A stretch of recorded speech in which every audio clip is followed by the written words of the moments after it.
De um lado, os taxistas se manifestam aqui em Manaus e em várias outras capitais brasileiras contra o Uber, alegando que eles têm taxas e mais taxas a pagar e dizendo que o aplicativo, serviço de transporte alternativo, é legal. A empresa, por sua vez, diz oferecer uma forma diferente de transporte que ajuda a diminuir o trânsito e gerar renda para as pessoas. Quem será que está certo? E o que você pensa a esse respeito? Hoje nós vamos ajudar aqui, o doutor, inclusive o doutor Maicon Monteiro, vai ajudar a esclarecer algumas dúvidas, tirar algumas dúvidas a respeito desse assunto, né? Uber e táxi. Doutor, seja bem-vindo ao nosso programa. Obrigado mais uma vez, bom dia. Doutor, então, a gente fica acompanhando, né, essa questão dos taxistas, da empresa, Uber e tudo. E assim, pelo que eu vejo nas redes sociais, das pessoas falando a respeito disso, dizem que estão adorando o Uber e tudo, que se locomovem por um preço bem mais abaixo do que os taxistas cobram. E os taxistas, por sua vez, diz que o Uber é ilegal. Explica pra gente sobre essa história. Tá, vamos lá.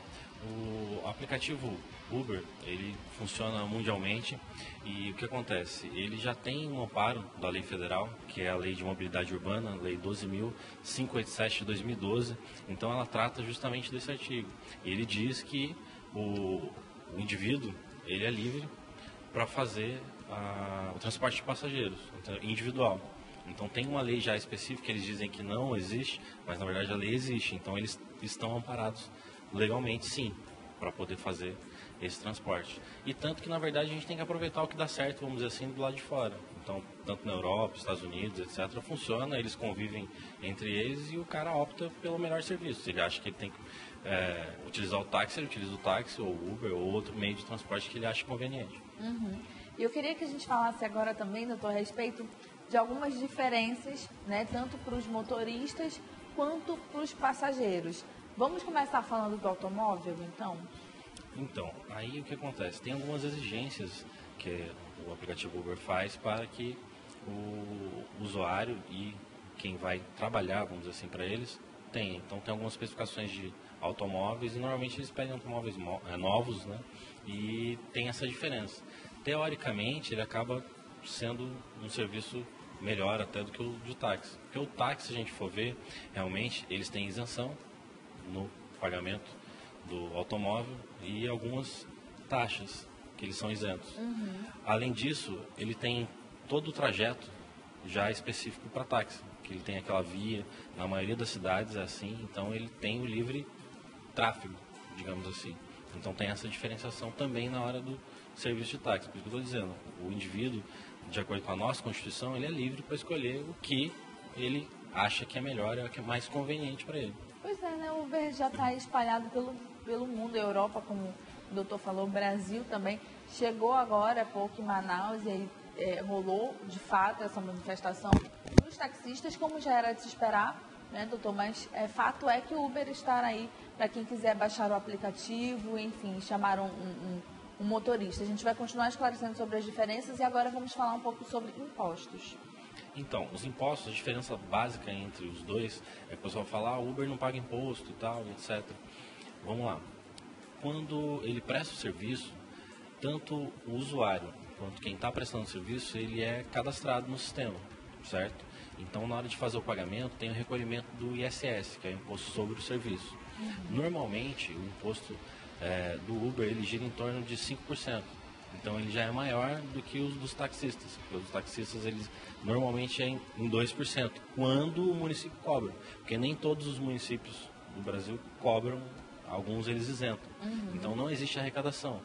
Então essa é uma diferença básica entre os dois na parte de impostos. E além de que o usuário do Uber e quem está prestando serviço pagou os 30% a mais do veículo, ele paga todas as taxas e mais esse ISS, tanto um quanto o outro. Então a arrecadação para o município acaba sendo maior. Então o município ele deveria, na verdade, tentar complementar esse serviço de mobilidade urbana, porque já existe uma lei federal e ele pode complementar a lei aprimorando os serviços ou adequando para que os dois consigam conviver, vamos dizer, bem. Era isso que eu ia lhe perguntar, inclusive, sobre as taxas, né? Então, o Uber também paga as suas taxas. No caso do usuário e quem está prestando serviço, porque quando ele comprou o veículo dele, ele não comprou com isenção de impostos, como o taxista tem essa... PVA, ele paga tudo, ele paga PVA normal, não tem isenção de nada. Então, na verdade, ele paga mais os impostos e o usuário paga o imposto sobre serviço, porque todos os clientes que ele atende, ele passa a informação de quem é o usuário, porque tem um CPF. E nem sempre quem está prestando serviço de táxi, na hora que ele dá o recibo, ele identifica o usuário corretamente. E quanto à documentação, doutor? A documentação, no caso do veículo? Da pessoa, do motorista mesmo. Ele só precisa da CNH para se cadastrar no Uber ou tem que ter antecedente criminal, né? Tem, então. Aí já são critérios da empresa. Então ele pede todo o antecedente criminal. É como se fosse uma ficha cadastro para que seja validado o cadastro dele para que ele possa fazer a prestação do serviço. Então esse é o mínimo que ele pede, como se fosse realmente adentrar numa empresa. Entendi. Então essa diferença de táxi versus Uber vai mesmo da questão do passageiro, do que ele opta, né? Se ele vai de táxi, se ele vai de Uber, ele está indo e vindo de uma forma legal. Exatamente. O ideal, na verdade, seria o município, os estados, eles promoverem justamente isso, a mobilidade urbana. Então tem essa lei específica que fala da mobilidade urbana. Um dos pontos seria o coletivo, que acontece, que tem no ônibus, etc. Então o passageiro deveria escolher, né, que ele é livre para escolher isso, de acordo com a nossa Constituição, desde o ônibus ao táxi, ao Uber, se tivesse metrô e etc.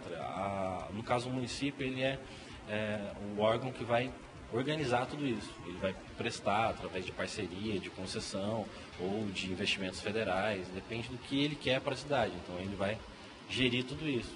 Então por isso que é interessante ele fazer ou complementar alguma lei municipal, estadual, referente ao Uber, mas para que eles convivam em harmonia. E aí quem escolhe é sempre o cliente. Não adianta o taxista, alguém querer reservar esse mercado para eles, porque tem uma lei específica dos taxistas, mas para complementar e regulamentar a profissão deles, não excluir as outras, até porque não pode, isso é ilegal também pela Constituição. A gente não pode fazer uma reserva de mercado, não pode ser nada contra a lei. Se não tem nada na lei que diz que não pode existir o Uber, ele pode existir. É normal. Entendi. Doutor, muito obrigada, viu? Acho que deu para a gente esclarecer muitas dúvidas a respeito desse assunto.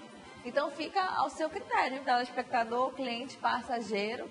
Tem muita gente deixando o carro em casa e andando de Uber, né, doutor? Já ouviu relatos como esse? Já. Tem até uns relatos contrários também. Teve um pessoal aí que estava, acho que taxistas apreendendo carros, teve umas apreensões aí. Também é ilegal em Manaus, já avisando. Então consulte o advogado, procure seus direitos, porque não podem fazer isso, na apreensão. Porque ele não está fazendo nada de ilegal. Só para deixar bem claro. Doutor, e quanto à lei que você falou, me surgiu uma dúvida. Cada cidade tem uma lei diferente referente ao Uber ou é uma lei única? Então, não. O que acontece? Tem uma lei federal, que é essa lei de mobilidade urbana, então ela gere todo o Brasil. O que acontece? Os municípios ou os estados, eles podem complementar essa lei federal. Então, eles não podem ir contrário a ela. Se ele fizer algo contrário, como teve pressões aí dos taxistas, etc., em várias outras cidades, inclusive aqui, para que vereadores ou deputados fossem legislar a respeito disso, seria inconstitucional, entendeu? Então não seria possível retirar essa lei federal que já existe para modificar ela só para aquele município. Então ela vai ficar em dissonância com o restante. Então ele pode complementar, como eu disse, melhorar. Tem o serviço de Uber, pode funcionar assim, etc., para eles conviverem todos em harmonia. Entendi. Muito obrigada mais uma vez, doutor Maicon. Que agradeço. Nós vamos seguindo para o intervalo comercial e daqui a pouquinho vamos falar com a doutora Janaína Libório, no nosso quadro Saúde e Beleza, sobre criofrequência. Vem com a gente daqui a pouquinho, tá? Fica aí.